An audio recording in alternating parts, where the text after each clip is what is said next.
Day 39, still estimates of hundreds of Americans, thousands of people with green cards that allows them into our country.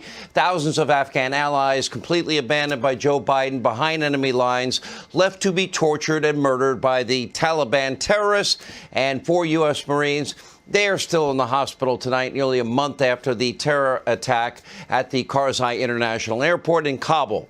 Now, Joe Biden, he now claims that he has officially turned the page on Afghanistan, taking, I guess, a victory lap. What an insulting thing to say. He's not lifting a finger to help our fellow Americans that he abandoned. This isn't Republican or Democrat. They're our fellow Americans. Come home and try and get me fired. Bring the Americans home. He hasn't even mentioned them in 22 days. How is that possible? I wonder if the families of those trapped inside of Afghanistan behind enemy lines, I wonder if they've turned the page. I wonder if the families of the brave soldiers that died last month in Afghanistan, I wonder if they've turned the page when Joe could have easily evacuated everybody and all our military equipment and our allies and their families before he allowed the Taliban that was on the march all throughout the spring and early summer. He had full control. I wonder if the family of the 7 children killed in Biden's botched drone attack, I wonder if they've turned the page. But Joe Biden thinks that he can simply move on, turn the page, and the media mob always gives him a free pass, just like they did, on that fateful drone strike in Afghanistan. Joe Biden killed 10 innocent civilians, including humanitarians and 7 children. Watch this. President Biden is warning that last night's drone strike against ISIS-K that was condemned by the Taliban just a short time ago will likely not be the last. Studies of our drone strikes have suggested that maybe 8 out of 10 times we are hitting the wrong target. We have killed thousands of civilians. Unfortunately, it would be par for the course if there was significant collateral damage from a drone strike in Afghanistan. Drone strikes have been a feature of the 20-year war on terror. There are thousands of U.S. drone strikes that have resulted in thousands of civilian casualties in several countries. And so, this has actually been something that has been fairly characteristic of the U.S. Mission overseas. What would the media reaction be if it was Donald Trump that killed humanitarians and children in that drone strike instead of Joe Biden? The mob and the media, they would be hysterical, apoplectic, even during President Trump's successful drone strike, the one that took out the world's biggest terrorist, Soleimani, one of the world's worst evil terrorists for decades, responsible for the deaths of countless American soldiers in Iraq and elsewhere. Even during that successful strike, one without collateral damage, the media mob, they found a way to be outraged. Take a look. Donald Trump gave them exactly what they wanted by killing Soleimani. And then the other element of it, now all the bets are off on the nuclear capacity and ambition. By any means, if the Americans thought, or if Trump thought that by taking out Soleimani, Iran is going to recalibrate its posture or policies in the region, I think what we've seen is the exact opposite. They're going to double down in the next phase of this. It was evident within the first 24 hours that by taking out Qasem Soleimani, Trump has made the situation worse, and that's dangerous for our country. His decision to strike Soleimani has the result of endangering U.S. troops and embassies and diplomats everywhere. Donald Trump could have followed the model of, let's say, Obama and Biden and send cargo planes full of cash and other currency and try and bribe the mullahs. Please be nice to us. And then they say down with the United States and chant death to America anyway and burn our flag. Less than 2 years later, Biden drones an innocent family, kills humanitarian aid workers, 7 kids, and America's so-called journalists barely yawn. You don't think the media is corrupt? They are. They have no intention of holding Biden accountable. They never have. On the campaign trail, we witnessed the media. Joe was in the media, protection program, candidate protection program. They allowed him to hide in his basement for months and not say a word. They never asked him tough questions. And now Biden's presidency is an abject failure. His approval numbers, they have plummeted in key battleground states, which, according to even fake news CNN, should terrify Joe Biden. Look at the Gallup numbers. Joe's poll numbers have never been lower, and for good reason. Inflation is skyrocketing and predicted to get much worse. Gas prices up about $1.50 a gallon since he took of the presidency became president on January 20th. That's a lot per gallon. We're paying more for everything we buy, more to heat and cool our homes, more to fill our tanks up. And after shuttering pipelines here at home, Biden is now begging OPEC to produce more oil in the Middle East. By the way, they turned him down. And, of course, he gave a waiver for Vladimir Putin to build his pipeline. Does that make sense? Violent crime is on the rise in every major city. COVID is spreading faster than at any point under Trump. Biden is rationing crucial monoclonal antibody treatments, seemingly to hurt red state governors that are using those therapeutics like Regeneron to save lives. By the way, Biden never mentioned Regeneron or monoclonal antibodies until just a week ago. How pathetic. Afghan, we know it's a disaster and a mitigated failure. Our allies rightly no longer trust us. France, they just recalled their ambassador. Israel, they're threatening to do the same. Every enemy around the world is emboldened, and China's threats grow worse by the day. Our southern border, another unmitigated disaster. You know, for 7 straight months, Joe and his incompetent border czar, Kamala Harris, they twiddle their thumbs. The Washington Post, of all places, they went down to Texas. They asked migrants why they're making the perilous trek to the border. And even the Post reported, quote, they decided to risk everything on a dangerous journey north after hearing from friends and relatives and smugglers that the Biden administration is going to let them in. And by the way, Joe and Kamala, we didn't forget. You want to know the root cause of mass migration? Look in the mirror. You caused it. You also invited this mess. You see the images of migrants camped out under this bridge, some 11,000 of them in Texas.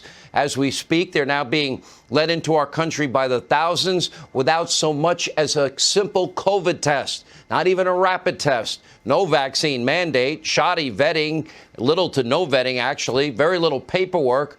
Process, release. That's the Biden immigration policy. In other words, come into the U.S. on a promise that they will show up for a future court date. Almost none of them ever show up. And this week, FoxNews.com, they actually followed some of these migrants after they were processed at the border by Biden's team and then put on a bus, in this case headed to Dallas. But they're being dispersed without COVID tests all around the country and no vaccine mandates either. Take a look.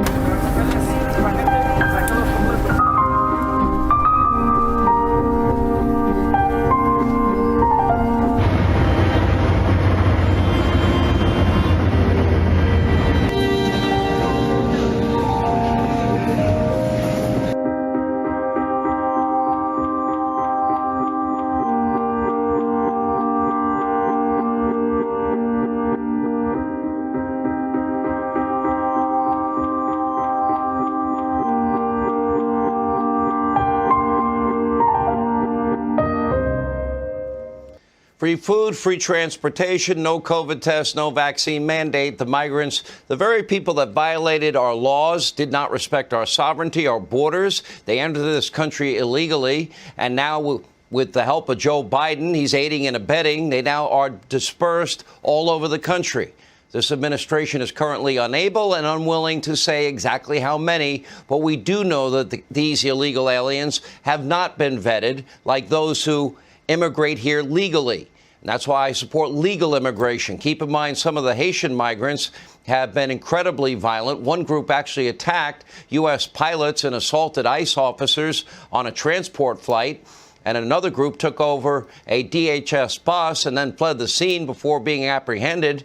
And even worse, HHS documents reveal that during a one-month period in February, there were dozens of incidents of sexual and physical abuse of those unaccompanied migrant children that Joe put in those cages in the middle of the pandemic. And to his credit, Texas Governor Greg Abbott on this program last night, he's now investing $3 billion state of Texas dollars. He has now surged state security forces, called up the guard in his state to the border, even forming a miles-long makeshift border wall with a fleet of vehicles.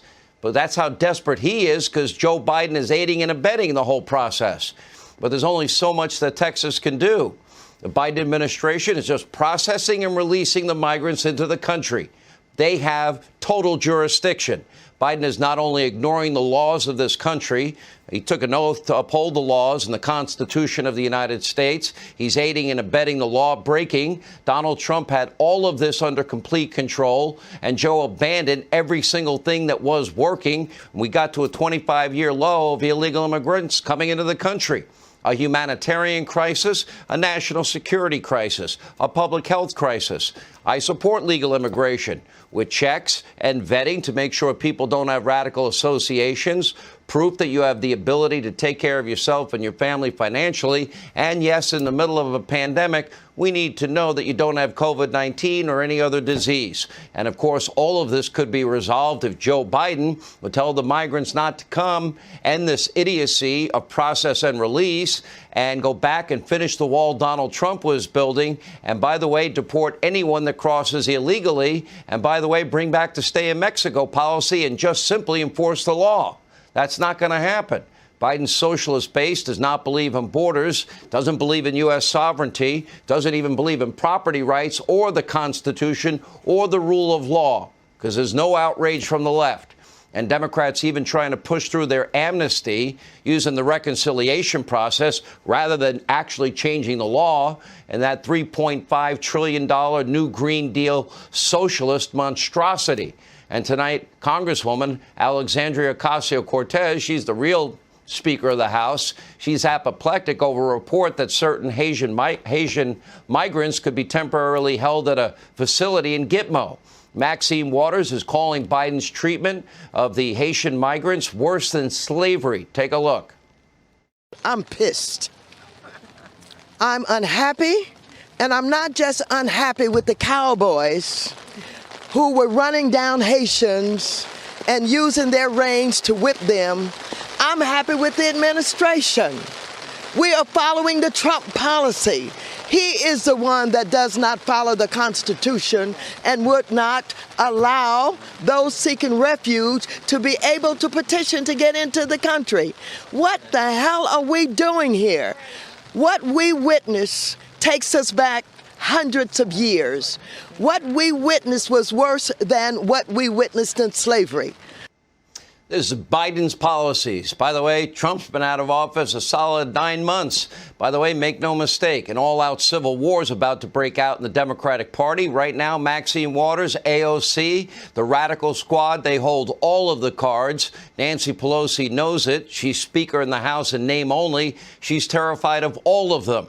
Now, this is why the Iron Dome funding, that was left out of the Democrats' new budget. That's why Democrats are trying hard to pass this insane $5 trillion new Green New Deal socialist legislation. Human infrastructure, they call it.